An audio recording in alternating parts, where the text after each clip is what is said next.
So here, I want to start with this question, because to me, this is the root of it. What are three ways racism is operating right now in your sphere of influence? We can replace racism with heterosexism, sexism, transphobia, ableism. We could, any kind of oppression. What are three ways right now racism is operating in your sphere of influence? If your sphere of influence is a classroom, I guess it's not going to be operating until sometime next week or whenever you get started. But what are three ways? You know, I think another challenge with the equity conversation is often it's really paced in a way that's about baby steps. We got to take baby steps. So we go through this big process of personal awareness, and let's all share our stories and kind of step carefully into it. And really, I think we need an inverse process. We need to start with a question that we usually spend, years or decades finally getting to. How is racism operating right now in your sphere of influence? How is sexism operating right now?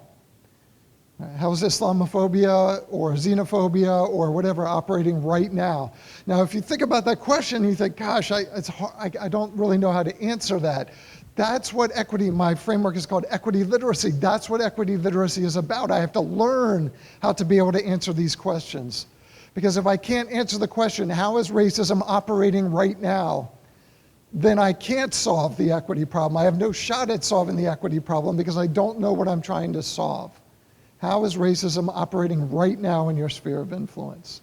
And if you work in a school, racism is operating all the time in your sphere of influence, all the time.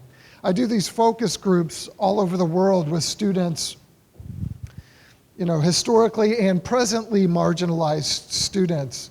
And when I do focus groups, especially with racially marginalized students, and I ask them, I've done these in Canada, I've done them in the US, I've done them in a lot of places around the world, and I ask them, well, what is life like for you in school? What is your experience with how often are you experiencing racial bias and inequity? The answer is always the same in every school. Every day, multiple times a day. Every day, multiple times a day. Now, sometimes a lot of that is what they're experiencing from their peers, but also it's about I'm invisible in the curriculum. It's my teacher refuses to learn how to pronounce my name correctly. There's a lot of other different ways that it operates, but it is operating.